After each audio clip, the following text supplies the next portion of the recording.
Welcome to our channel, Crime Loom, the place where true crime stories come alive. In 2015, London's famous Diamond District became the stage for one of the boldest crimes in history. A group of old men, some in their 60s and 70s, planned one last big job. With drills, hammers, and experience from a lifetime of crime, they broke into the Hatton Garden safe deposit vault. Inside, they found diamonds, gold, and cash worth millions. It became known as the crime of the century, not just because of what was stolen, but because of who stole it: the diamond thieves of Hatton Garden. It was the Easter weekend of 2015. London was quiet. Shops were closed, streets were empty, and most people were away with their families. In Hatton Garden, the famous Diamond District, the offices were shut and the businesses were dark. Nobody thought anything unusual would happen. But in one small street, something big was about to begin. Brian Reeder was 76 years old. He was thin, slow, and gray. To strangers, he looked like a tired old man. But in his heart, he was not done with the life he had always lived. Brian had spent his years as a thief. He had planned robberies, stolen from banks, and made money from crime. Some people called him the Master. He liked that name. Even though his body was weak, his mind still dreamed of one more job. For weeks, Brian had been meeting with other men. They were not young. Most of them were old like him. Terry Perkins was 67, thin-faced with restless eyes. He had spent many years in prison. He never gave up on crime. John Collins, called Kenny, was 74, a quiet man who drove cars for the others. Daniel Jones was 58, younger than the rest, strong and bold, and he was not afraid of crawling into small spaces. There were also two others, Carl Wood and William Lincoln, who would help in planning and carrying the treasure. These men were not like the young criminals people saw in films. They had no computers, no fancy gadgets. They used old ways, old tricks. But they had something else, years of experience. They knew how to wait, how to watch, how to plan. And together they decided on one job that would make history. The target was the Hatton Garden Safe Deposit Company. It was a place where rich people kept their most valuable things: diamonds, gold, jewelry, and cash. The vault was hidden deep underground behind thick concrete walls. Many believed it was impossible to break. But to Brian and his crew, it was the perfect prize. They met in pubs and cafes, whispering over tea and beer. They spoke of drills, tools, and alarms. They argued about the best way to get in and the best time to do it. Brian listened, nodded, and made his plan. Easter was coming. 4 days of holiday when no one would notice. It was the right moment. On the evening of April 2nd, while London prepared for the holiday, the gang gathered. Each man played his part. Collins had the van ready. Perkins checked the tools. Jones was eager, his hands shaking with excitement. Brian, the oldest, gave the final word. The night air was cool as they moved through the streets. The van stopped near the Target building. From outside, the office block looked ordinary, quiet, and safe. But the men knew what lay inside. They had studied it for months. They had learned the security system, the layout, the cameras. They knew which doors to open, which wires to cut. Inside the building, the corridors were empty. The gang wore simple clothes, not masks, not costumes. They looked like workmen, nothing more. They moved with slow confidence as if they belonged there. At the entrance to the basement, they forced open a door. Step by step, they went down to the vault. The vault door was too strong, too thick. They could not open it. But Brian had chosen another way. Instead of breaking the door, they would break the wall. The wall was solid concrete, but they had a weapon, a heavy, hilty diamond drill. It was loud, heavy, and hard to use, but it was strong enough to cut through stone. Jones and Perkins worked the machine. Sparks flew, dust filled the air, and the sound of grinding filled the basement. The men sweated and cursed, but they kept going. Inch by inch, the drill bit cut into the wall. Time passed slowly. They worked through the night, stopping only to wipe their faces and rest their arms. Finally, after hours of noise and effort, a hole opened. It was small, but just enough. Jones went first. He pushed his body through the tight gap, scraping his skin, forcing himself inside. He dropped down into the vault, his eyes wide with excitement. Inside, rows of metal boxes lined the walls, each one locked and heavy. Treasure waited behind each door. The others followed, climbing awkwardly through the hole. They carried crowbars, hammers, and other tools. Together, they began breaking open the boxes. Metal bent and cracked, locks snapped, doors swung open. And inside, they found what they had dreamed of: bags of jewels, piles of cash, shining gold, and precious stones. The men's hands shook as they pulled out the riches.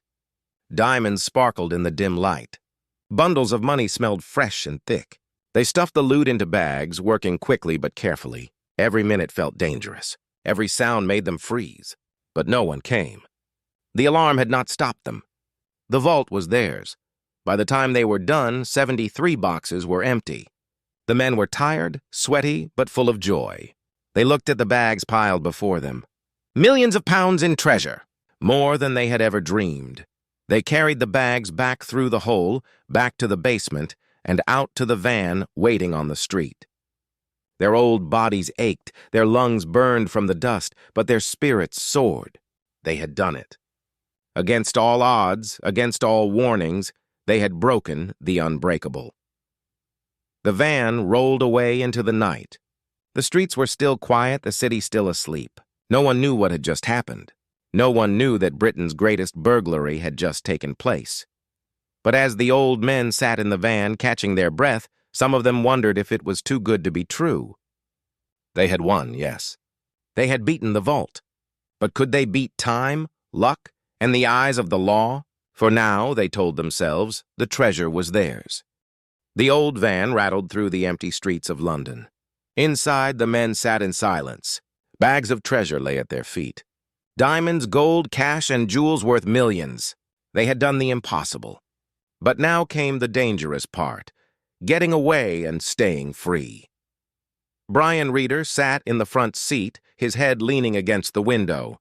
His body was tired, but his mind was alive. He had waited for this night for months, and now the vault was behind him. He thought of the men beside him. They were old, weak, and slow, but tonight they had been giants. Tonight they were kings. Kenny Collins drove the van. His hands were steady on the wheel, his eyes fixed on the road. He had been the lookout, the man outside while the others worked in the basement. He had felt the cold air on his face while waiting in the street, praying no one would notice. Now he guided the van carefully, not too fast, not too slow. They had to look normal, like any other workers driving home. Daniel Jones leaned against the seat, still buzzing with energy. He had crawled through the hole, broken into the boxes, pulled out the treasure with his own hands. His body ached, but his heart raced with pride. He had proven himself to the old men. He was not just the youngest, he was the strongest. Terry Perkins sat quietly, clutching one of the bags. His sharp eyes glowed with greed. He had spent much of his life in prison. He hated the dull years, the locked doors, the wasted time, but now he felt alive again. This job was his victory, his revenge on the world. Carl Wood and William Lincoln sat at the back, guarding the rest of the loot. They whispered to each other, planning where the goods could go, who might buy the jewels, how to clean the cash. Each man had his own ideas, his own plans. They were partners, but they were also rivals. Everyone wanted his share, maybe even more. The van finally reached a safe place, a small garage where they could hide the bags for now. One by one, they carried the treasure inside, their old arms straining under the weight. When the last bag was placed down, they stood in silence, staring at the mountain of riches before them. For a moment, there was joy. They laughed, they slapped each other's backs, they even made small jokes. They had done something no one thought possible. They had broken into Hatton Garden. They had emptied the vault. The newspapers would call it the crime of the century, and it was theirs. But soon the joy faded, replaced by questions. How would they divide the loot? Who would take what? How could they sell so many jewels without being caught? Brian raised his voice. He was the leader, the one they called the master. He said they must be careful. They must not rush. The police would be hunting them soon. They should stay quiet, move slowly, and trust no one. The others nodded, but inside, not everyone agreed. Greed burned in their eyes. Each man wanted his cut quickly. Each man feared the others might take more than their share. In the days that followed, London woke to shocking news. Hatton Garden Safe Deposit Company had been robbed. 73 boxes were empty. Millions were gone. It was the biggest burglary in years. The newspapers screamed with headlines. Crime of the century! Hatton Garden Gang! Diamond thieves strike!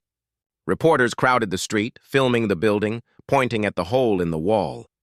People could hardly believe it. How could anyone drill through a vault wall in the middle of London? The police launched an investigation. Detectives from Scotland Yard arrived.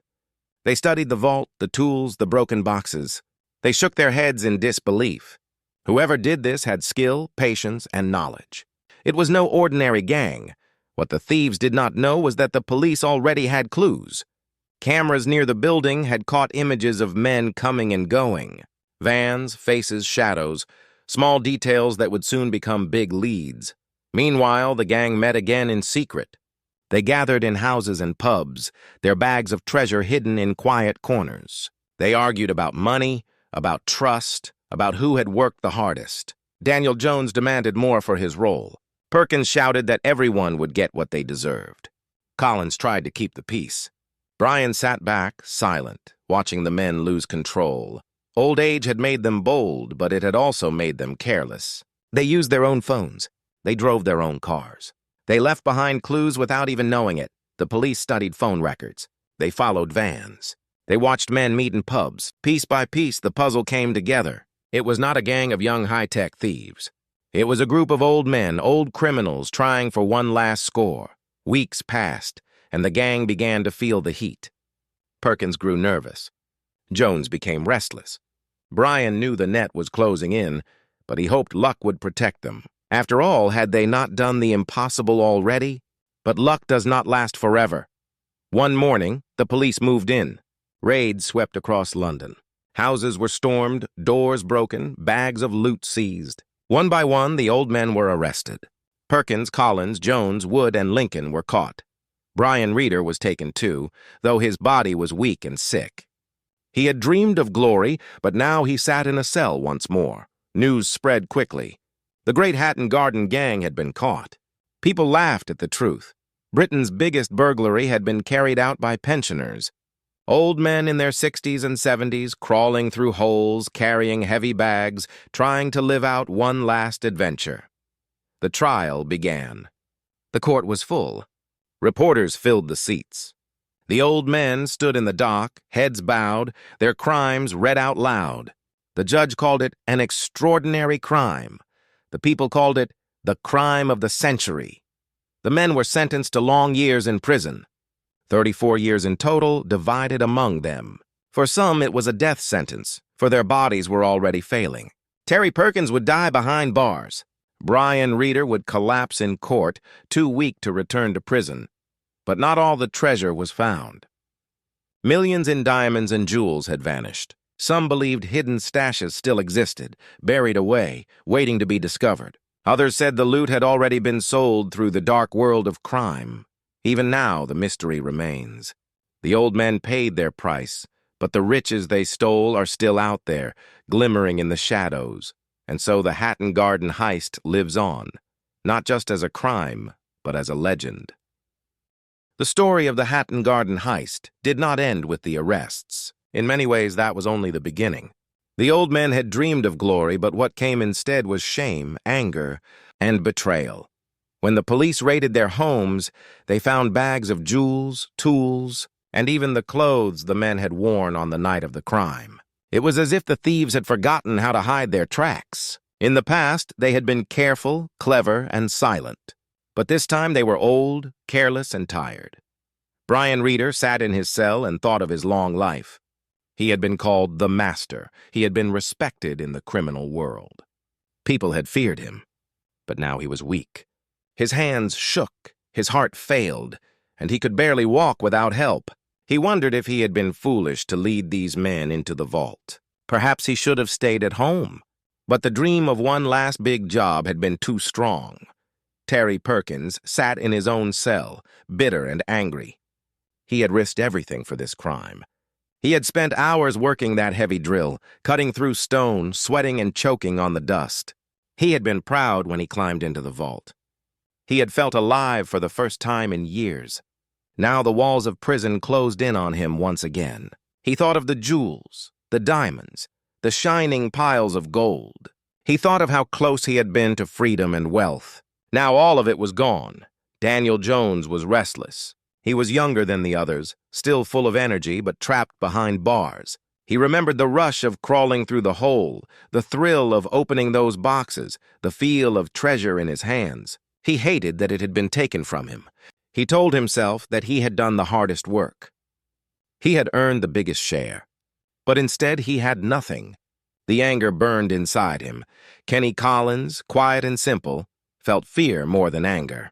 He had always been the driver, the lookout. He had not touched the boxes, had not held the diamonds. Yet now he faced the same punishment as the others. He asked himself why he had agreed to join. Maybe he had only wanted to feel useful again, to be part of something big. But now, as an old man in prison, he regretted it deeply. Carl Wood and William Lincoln also faced justice. They had been helpers, not leaders. Yet the law saw them as part of the gang. They argued with police, saying they were not as guilty. But the court was not moved. To the law, they were thieves like the rest. The trial was long, full of stories, jokes, and even laughter. The old men made sarcastic comments. They smiled at cameras, sometimes proud of their crime. People in the court could hardly believe it. Britain's most daring burglars were not young men with masks. They were pensioners with gray hair, glasses, and bad knees. The press called them the Diamond Geezers, a name that stuck. The judge did not smile. He told them their crime was serious, that it had caused pain to the owners of the stolen goods, and that it had mocked the law. He sentenced them to years in prison. The men nodded, some angry, some silent, some pretending not to care. But prison was not easy. Perkins grew sick. His body could not survive the harsh life inside. After a short time, he died behind bars. The others watched the news with cold eyes. One by one, time would take them all. Outside, the police searched for the missing treasure. They had found some jewels, some gold, but not all. Millions were still unaccounted for. Where had it gone? Had the men hidden it? Had their families taken it? Or had it already been sold to secret buyers in the underworld? The mystery deepened. Some said Brian Reeder had hidden part of the treasure long before his arrest. Others whispered that Daniel Jones had passed jewels to friends. Still others believed that fences, criminal dealers who buy stolen goods, had quickly moved the loot abroad, where it would never be found. Whatever the truth, the diamonds of Hatton Garden became ghosts, glittering in stories but never seen again. In the streets of London, people told the tale with mixed feelings. Some called the men foolish old crooks. Others admired them, seeing them as daring rebels who had fooled the system. For many, it was a strange story, half tragedy, half comedy. Old men, too frail for ordinary work, had pulled off the biggest burglary of the century. Brian, now too weak to return to prison, was allowed to stay at home under watch. He spent his days in silence, thinking of the vault, the treasure, and the life he had lived.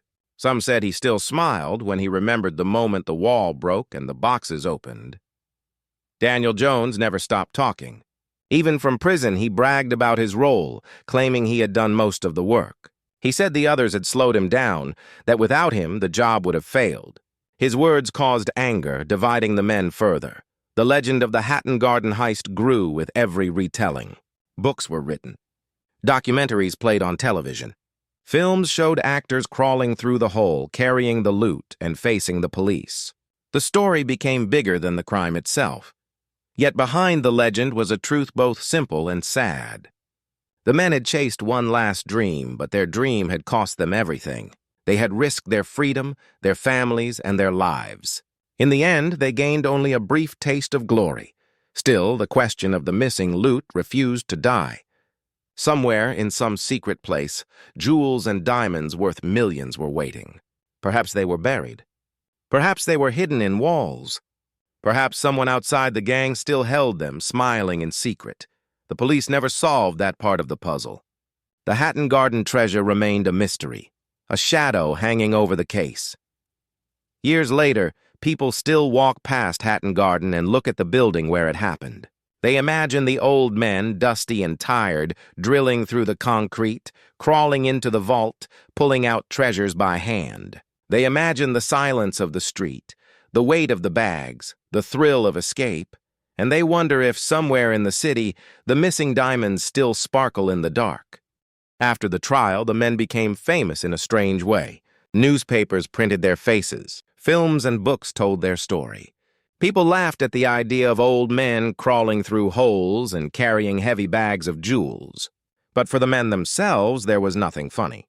Their lives were broken. Their families were ashamed. Their health was failing. And still, the question of the missing loot haunted them all. Brian Reeder spent his days in silence. He was old, sick, and weak. He could hardly walk without help. His neighbors saw him as just another frail old man, but in his mind, he was still the master. Sometimes he closed his eyes and remembered the thrill of the job. He saw again the sparks from the drill, the hole in the wall, the shining treasure inside. For a few hours he had felt powerful again, but the memory was all he had left. Terry Perkins never left prison alive. His death came quickly, and with it, part of the story ended. Some people said he had hidden jewels before he was caught. Others said he had told no one his secrets. His body was gone, but the mystery of what he knew remained. Daniel Jones kept talking. Even behind bars, he could not stop. He bragged to other prisoners. He told stories to anyone who would listen. He said he had done the hardest work. He said he had risked the most. He even hinted that he knew where some of the missing treasure was. The guards shook their heads. They thought he liked attention more than truth. But outside the prison walls, people wondered. Was Jones keeping secrets? Did he really know more than he told? Kenny Collins served his time quietly. He was not proud, not loud, just tired. When he was finally free, he returned to an ordinary life. He was no longer the driver, no longer part of a daring gang. He was just another old man, forgotten by most. Yet even he could not escape the whispers. People always asked him, "Where is the missing loot?" He never gave an answer. Maybe he didn't know. Maybe he was too scared to tell. Carl Wood and William Lincoln also lived in the shadow of the heist. They were not leaders, not masterminds, just helpers. But the world did not care. To the world, they would always be part of the Hatton Garden gang. They would always be remembered as thieves. The police had their victory. They had caught the men, put them on trial, and locked them away. But still, they knew the case was not complete. Millions were still missing. The owners of the deposit boxes cried for justice, but justice could not return their treasures. Some jewels were gone forever, melted down, sold off, lost in the hidden corners of the criminal world. Years passed, and the story became legend. Young thieves admired it. Writers turned it into tales. Actors played the old men on screen. People laughed, but they also shook their heads. How had these weak, gray men done what so many thought impossible? The truth was simple. Age had taken their strength, but it had not taken their knowledge. They had been thieves for decades. They had spent their lives learning how to wait, how to plan, how to move unseen. Hatton Garden had been their final test, and they had passed, at least for a while. But greed had been their enemy. Greed had made them careless. Greed had made them argue and betray one another. Greed had left clues for the police to find. In his quiet home, Brian sometimes wondered if it had been worth it. He had wanted one last great crime, one last taste of power. He had wanted to leave behind a legend. And in some ways he had. The world would never forget the old men of Hatton Garden. But what good was legend when his body was broken and his freedom gone? Daniel Jones never stopped dreaming of what might have been. He spoke of it often. If only we had been quicker, he would say. If only we had hidden the loot better. But dreams could not change the past. Kenny Collins grew older and slower. He kept to himself. Sometimes he thought of that night, of the cold air as he waited in the van, of the heavy silence when the others returned with the bags. He had felt fear then. Now he only felt regret. The missing loot became a story of its own. Some people swore they saw jewels from the heist in foreign markets. Others said fences in London had sold the goods piece by piece. Police searched, but proof was hard to find. The diamonds of Hatton Garden had slipped into the shadows like smoke into the night. In time, most of the gang faded away. Some died, some lived quietly. But the story remained alive. Every Easter, newspapers told it again. Every few years, a new film or book appeared. And always the same questions were asked. Why did they do it? How did they pull it off? And where is the missing treasure? No one had all the answers. Perhaps no one ever would. But one truth was clear. The Hatton Garden Heist was not just a crime. It was a tale of old men chasing one last dream, one last moment of glory.